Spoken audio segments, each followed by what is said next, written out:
नमस्कार। खबर उत्तर प्रदेश में आप सभी का स्वागत है। मैं हूं कपिल मिश्रा। खबरों में बात करेंगे रामपुर की। नगर विधानसभा उपचुनाव को लेकर नामांकन जारी।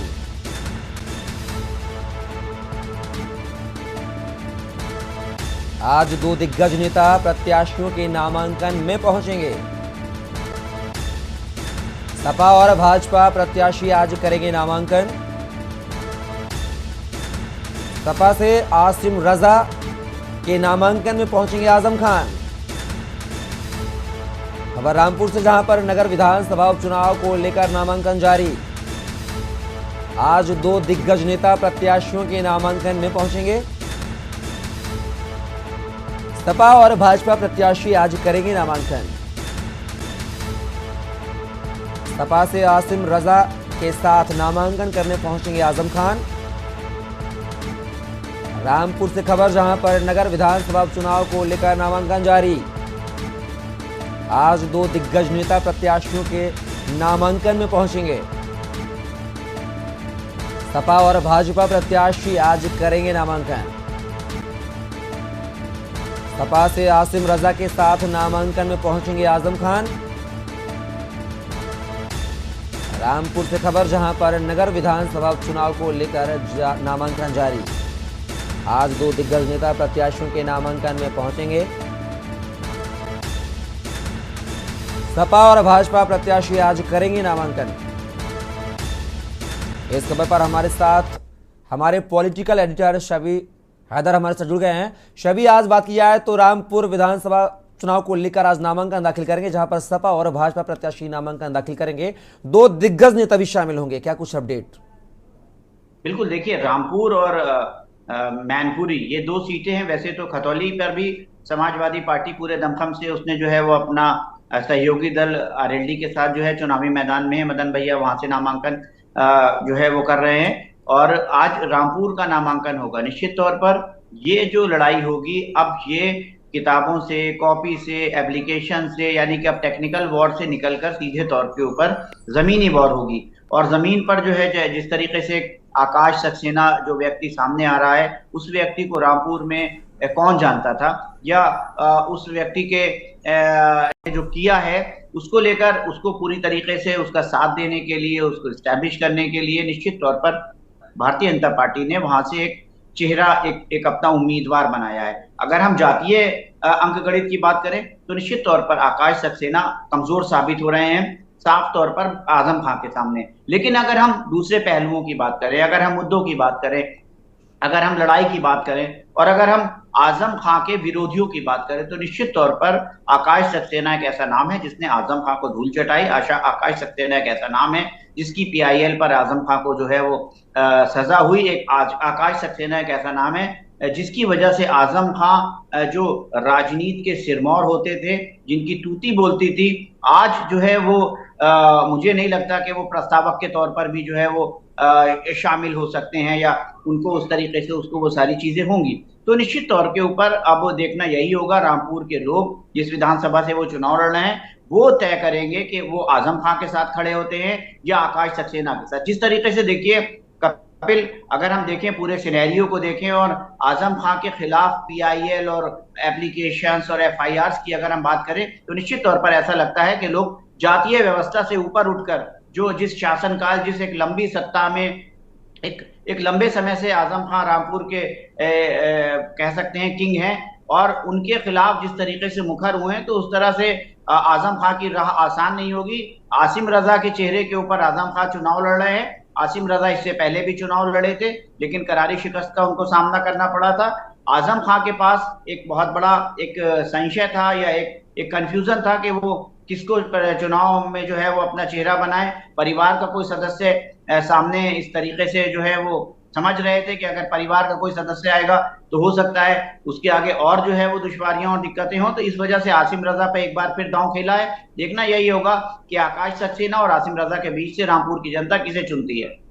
अगर शबी बात की जाए जिस तरह से आसिम रजा का नाम सामने आ रहा है, तो क्या आसिम रजा एक डमी प्रत्याशी के तौर पर सामने आ रहे हैं सपा से, क्योंकि पीछे कहीं ना कहीं आजम खान उनके सामने खड़े हुए नजर आ रहे हैं। और अगर वहीं बात किया आकाश सक्सेना की बात किया है, तो जिस तरह से आजम खान के ऊपर तमाम जो मुकदमे, जो एफआईआर, जो पीआईएल दर्ज कराई गई हैं, उसके चलते बीजेपी ने उनको मोहरा बनाया है।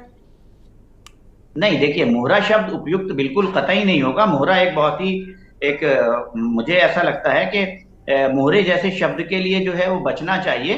कहीं ना कहीं संबल देने के लिए, आकाश सक्सेना के साथ खड़े होने के लिए पार्टी संगठन क्या देता है कार्यकर्ताओं को अपने।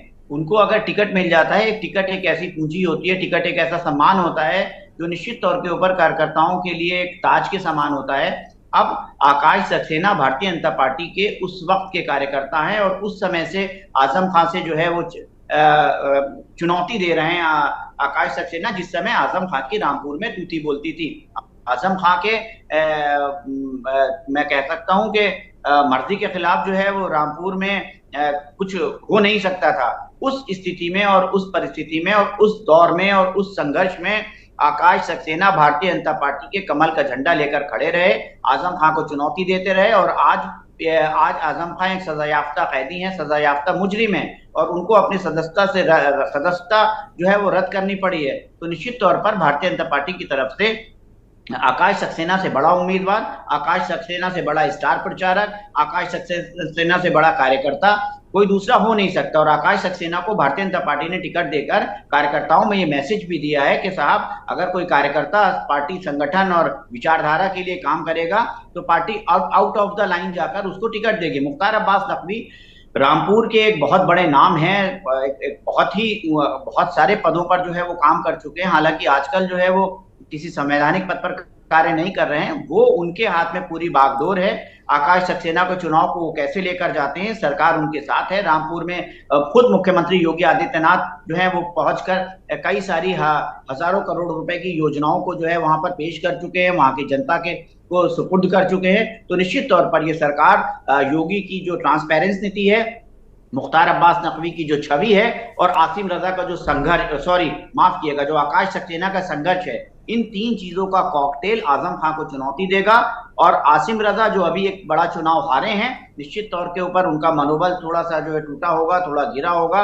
और आजम खान लगातार मुसीबतों में है, लगातार परेशानियों में है, लगातार उनको जो है वो कार्रवाइयों में और कानूनी प्रक्रियाओं में सामना करना पड़ रहा है। तो कहीं ना कहीं देखना ये होगा कि समाजवादी पार्टी में रामपुर में आजम खान के अलावा, समाजवादी पार्टी का मतलब आजम खान है और आजम खान का मतलब समाजवादी पार्टी है। तो अगर हम एक सेकंड लाइन अप नेता की बात करें या हम एक उनके बाद जो है आजम खान के बाद अगर समाजवादी पार्टी के संगठन को देखें तो निश्चित तौर पर शून्य दिखाई देता है। आसिम रजा समाजवादी पार्टी रामपुर के जिला अध्यक्ष रह चुके हैं, संगठन से बहुत उनका पुराना वास्ता है और आजम खान की आंख नाक कान हुआ करते हैं।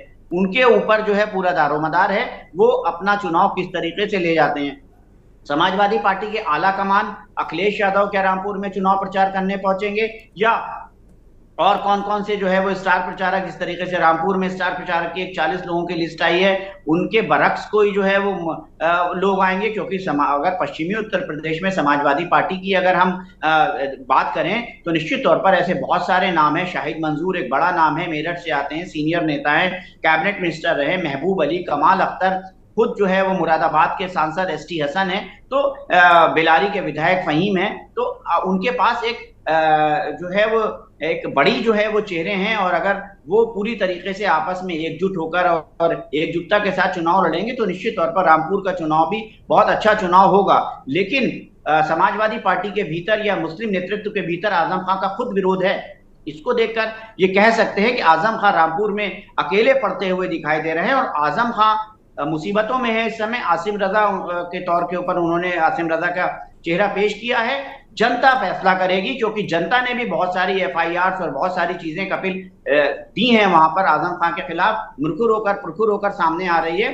तो अब देखना यह होगा कि आजम खान क्या रामपुर के चुनाव को सहानुभूति का चुनाव बना पाते हैं, क्योंकि एक बेहतरीन वक्ता है वो। जब भाषण देने जाते हैं पिन ड्रॉप साइलेंस होता है, उनकी बात को लोग बहुत ध्यान और गौर से सुनते हैं। बिल्कुल शबी, कहीं ना कहीं देखना होगा कि आकाश शर्मा जिस तरह से कानूनी कार्यवाही कर आजम खान को कहीं ना कहीं पटकनी दी है, तो क्या ऐसे चुनाव में भी वह पटकनी देने में कामयाब होंगे या नहीं, ये देखने वाली बात होगी। फिलहाल आप हमारे साथ जुड़े उसके लिए आपका बहुत बहुत शुक्रिया। तो बता दें, रामपुर चुनाव को लेकर जो प्रत्याशी हैं सपा और भाजपा में यहां पर सीधा टक्कर देखा जा रहा है। अगर बात की जाए तो यहां पर रामपुर के गढ़ में एक बार बीजेपी यहां पर सेंध लगाने में कामयाब हुई थी, तो देखना होगा इस चुनाव में कि क्या बीजेपी रामपुर के किले को जीत पाती है या नहीं, ये दिखने वाली बात होगी। खबरों में बात करेंगे।